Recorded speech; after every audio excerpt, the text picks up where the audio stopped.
Fala galera, aqui é o João.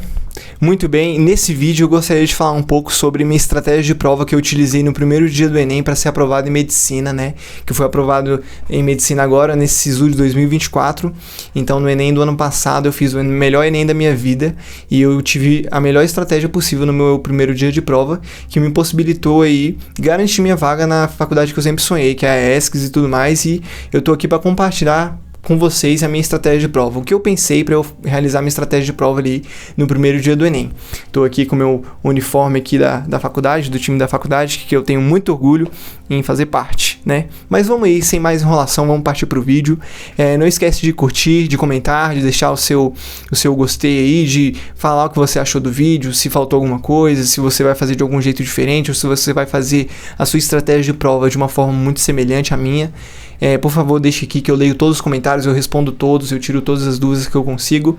E não esquece de compartilhar também com as pessoas que estão se preparando para o Enem também, que vai fazer esse Enem, o canal, tá bom? Que vocês estão me ajudando muito a crescer aqui no YouTube. Eu fico muito feliz de conseguir ajudar vocês, assim, com motivação, esperança.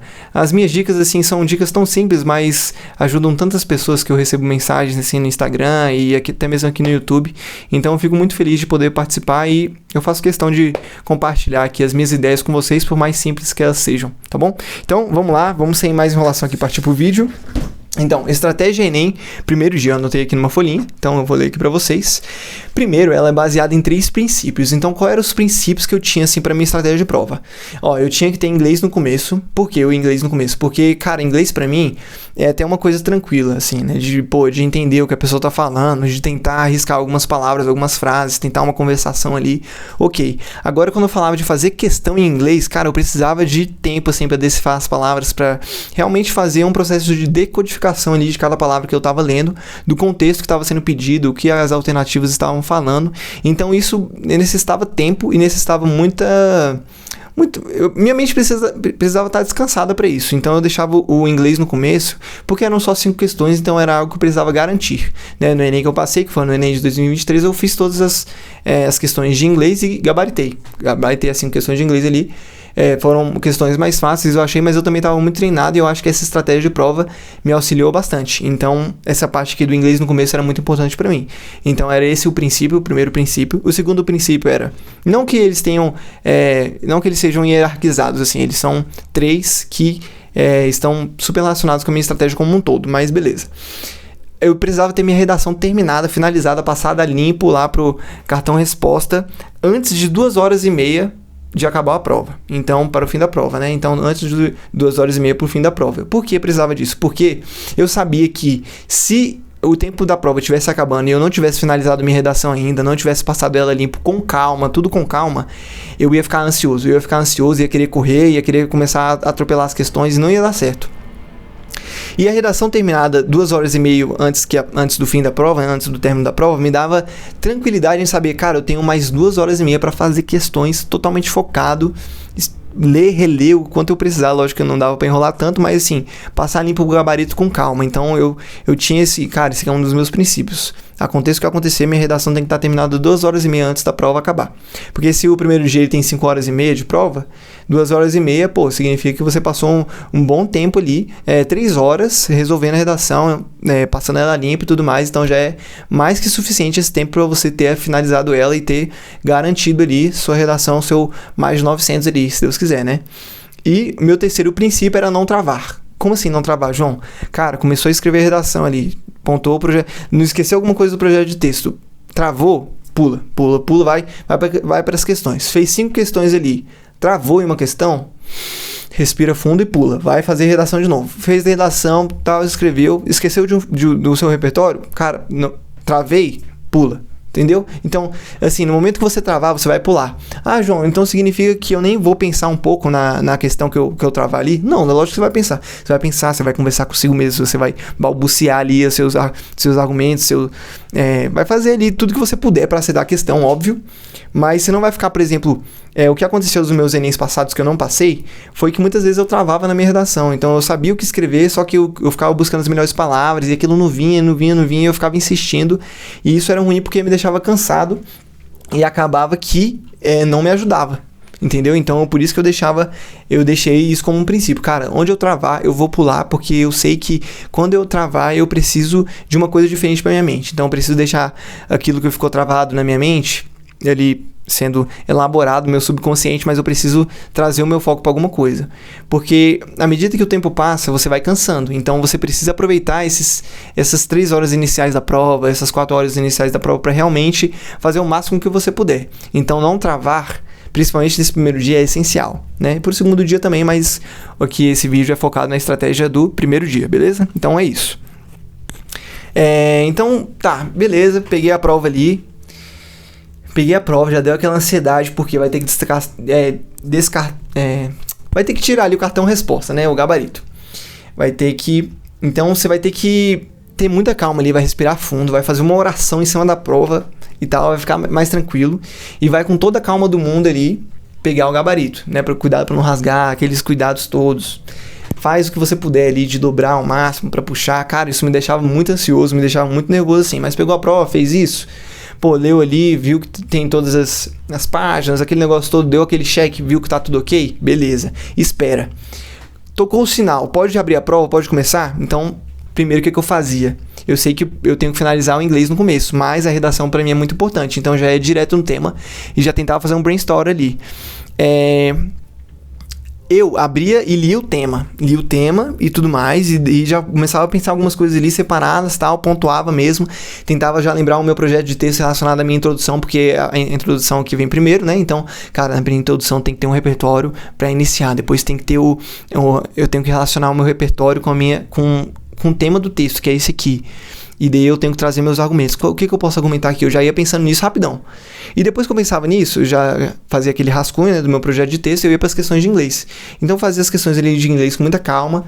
Se eu travasse alguma coisa de inglês, cara, eu pulava para redação de novo. Mas se eu conseguisse fazer tudo, eu fazia. Entendeu? Então eu ia para inglês porque eu precisava ter esse foco maior em inglês, em decifrar cada palavra, entender ali o contexto da questão, o que está querendo dizer e tudo mais. Então eu fazia isso. Então primeiro lia o tema, fazia um brainstorm, depois ia para inglês. E daí, do inglês para redação, eu fazia se eu travasse, né? Mas se eu conseguisse finalizar, tudo bem, eu já segui em frente.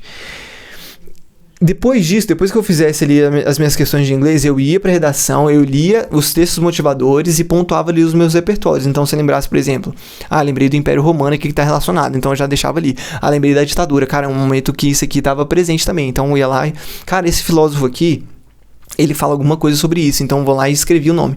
Então eu já pontuava meus repertórios e já lendo ali os textos motivadores. E isso com o meu projeto de texto já no rascunho e os meus repertórios já meio que feitos, porque eu li o que os textos motivadores estavam me indicando para fazer. Entendeu?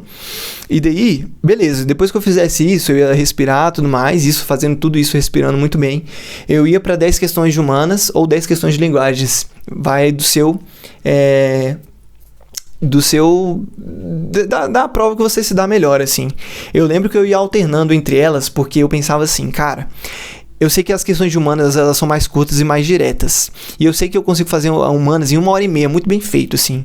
Então eu posso ir para humanas quando eu precisar descansar da minha redação. Então eu ia lá e fazia tipo 5, 10 questões de humanas, mas eu também pensava assim, cara, linguagens são questões que tem textos grandes, então muitas vezes não dá para eu esperar que eu vou ler um texto grande nas questões de linguagens mais pro final da prova e vou conseguir interpretar ele direito, se eu já vou estar cansado da minha redação, já vou estar cansado das minhas questões de humanas e tudo mais. Então eu pensava nisso também, então eu ia para linguagens, fazia 5, 10 questões ali, não fugindo dos textos grandes, já pegando os textos grandes, já tentando entender, já tentando raciocinar, e isso me ajudou muito. Então eu fazia isso, sabe, tipo, escrevi um pouco da redação, travei, vou fazer 5 questões de humanas. Beleza, fiz 5 questões de humanas, foi tranquilo, vou aqui na redação de novo, tentava mais um pouco. Escrevia, pontuava o meu projeto de texto, lembrava tudo direitinho. Cara, travei, vou fazer 5 questões de linguagens agora. 5 questões de linguagens. E isso tudo até você finalizar a sua redação. Depois que você finalizar a redação e tudo mais, você vai ficar dando esses pulos também na prova. Era o que eu fazia, tá, pessoal? Eu tô falando você aqui, mas era o que eu fazia. Você tem que ver aquilo que faz sentido pra você e não venha tentar mudar de estratégia agora, chegando perto da prova, sabe? Você pode se inspirar na minha pra implementar na sua, mas não queira fazer exatamente a minha, porque a minha prestava pra mim, tá bom? Então, enfim, eu continuava pulando na redação e nas questões de humanas e linguagens, mas assim, depois que minha redação estava toda feita, tinha passado a conclusão e tudo mais, todo o rascunho ali, eu ia lá e tentava olhar pra minha redação com o meu corretor. Então, tipo, cara, se eu fosse o corretor da minha redação, o que eu ia querer ver aqui? E daí eu tentava, pô, esse aqui ficou bem escrito, esse aqui não, aí eu já tentava mudar um pouco e tudo mais. E isso foi muito importante porque depois que eu comecei a trazer essa visão que eu era o corretor da minha prova, mudou muito, porque eu começava a escrever de uma forma que um corretor, ele ficasse procurando as coisas, e eu fui procurando as coisas na minha redação e fui encontrando, então isso foi muito bom.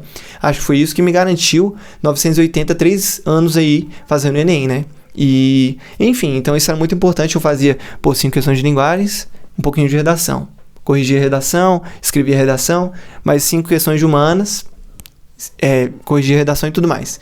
E daí, lembrando de que eu precisava finalizar minha redação antes de 2h30 de prova, para finalizar ali a prova, né? Eu começava a passar limpo. E daí, quando eu passava limpo, eu passava, com todo o cuidado do mundo. Porque é bom que assim, não tem problema com rasuras e tudo mais, não me bitole com isso, mas é bom que sua redação não tenha rasuras.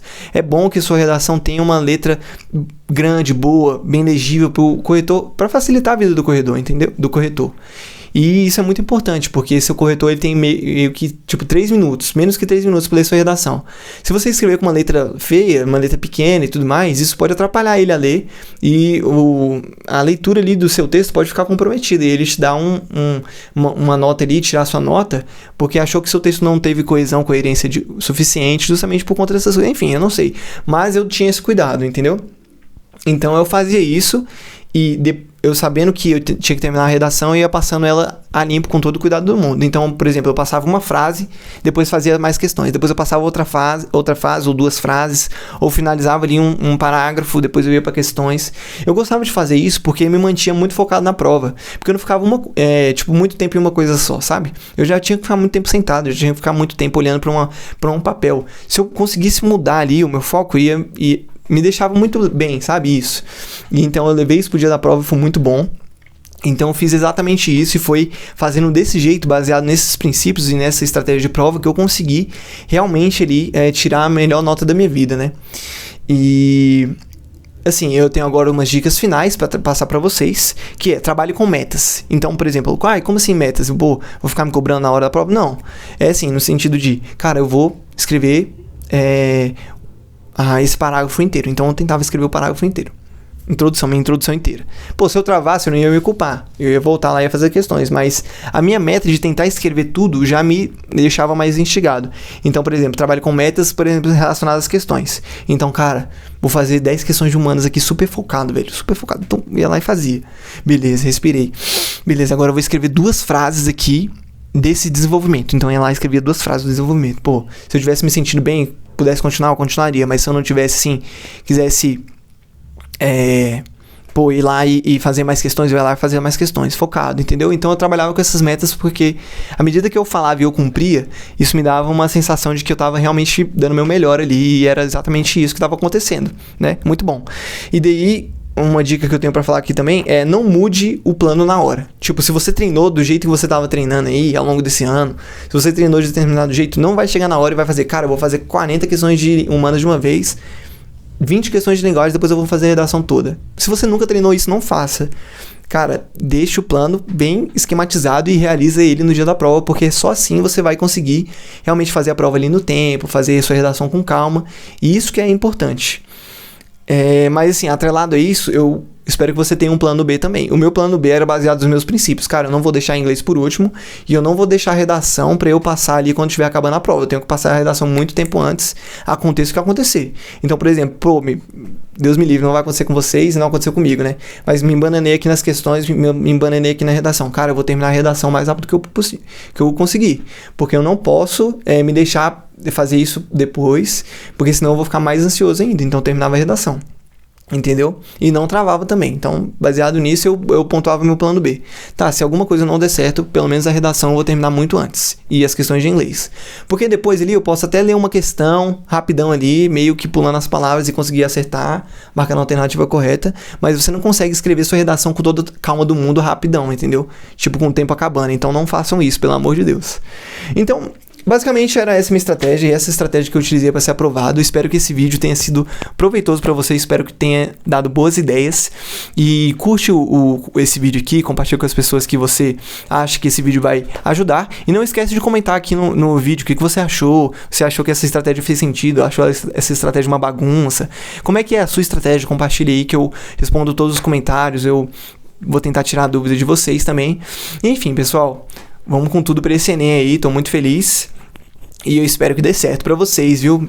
Me mandem mensagem aí, pós-prova, antes da prova também, me falando como vocês estão, que eu vou tentar responder todo mundo, beleza? Então é isso, pessoal. Até a próxima. Valeu!